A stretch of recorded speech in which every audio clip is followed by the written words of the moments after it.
Hey everybody, it's Gunnarolla, and today we're talking about one of the most iconic items on McDonald's menu, the Big Mac. Tous les hamburgers de McDonald's sont fabriqués avec du bœuf canadien à 100%. Mais qui en est à l'origine? Let's start with a chat with my friend, Chef Dev.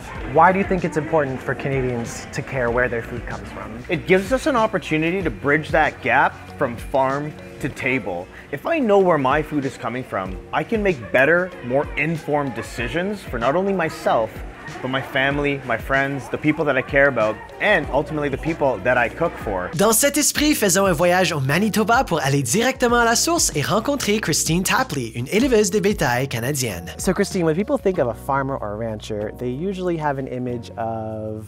like a red barn and a straw hat. Yeah, overalls. You were very much not that. So tell me, how did you get started in cattle ranching? I grew up on a farm, but I certainly didn't think that I was ever going to come back to farming myself. But I met my husband in university, and he actually grew up in Winnipeg. We decided that we really did want to farm and have that interaction with the land. And you deviated a bit from the family business. You built a ranch from scratch. Yeah.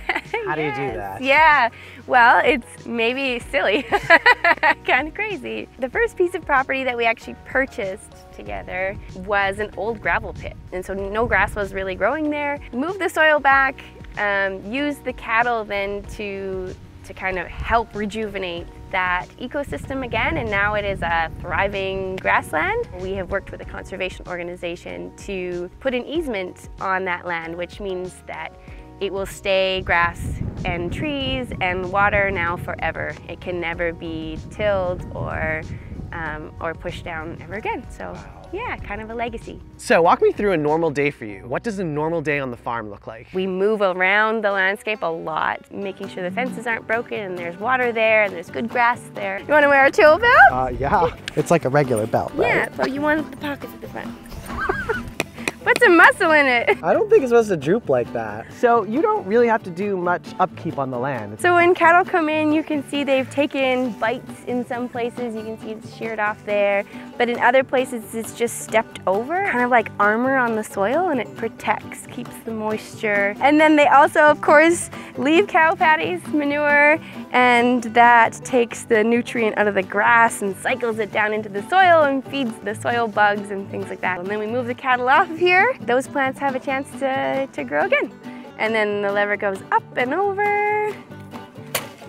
And the whole fence collapses. Perfect, yes. So we know McDonald's serves 100% Canadian beef. What does that mean to you? Canadian beef is really special. We have a very high standard of animal health and care, and we have done some amazing things thinking about the environment and how we interact with nature. In fact, other countries are trying to replicate what we're doing here in Canada. By eating 100% Canadian, that's supporting our industry to keep these natural spaces intact. It's really rewarding in that way. Yeah, you make me want to be a rancher. Yeah, come on out. So what'd you learn? Listen, I had no idea how many steps there were to go from farm to table. McDonald's has very proudly supported Canadian farmers. How does that make you feel? It makes me feel really good. As somebody that's grown up eating McDonald's and I have all these amazing childhood memories and university memories, etc. with it, McDonald's has a very powerful voice. They have a very large reach, and I'm glad that they've taken this step, and I fully support them. Du bœuf canadien à 100%, c'est de la nourriture dont on peut être fier, de la fourche à la fourchette.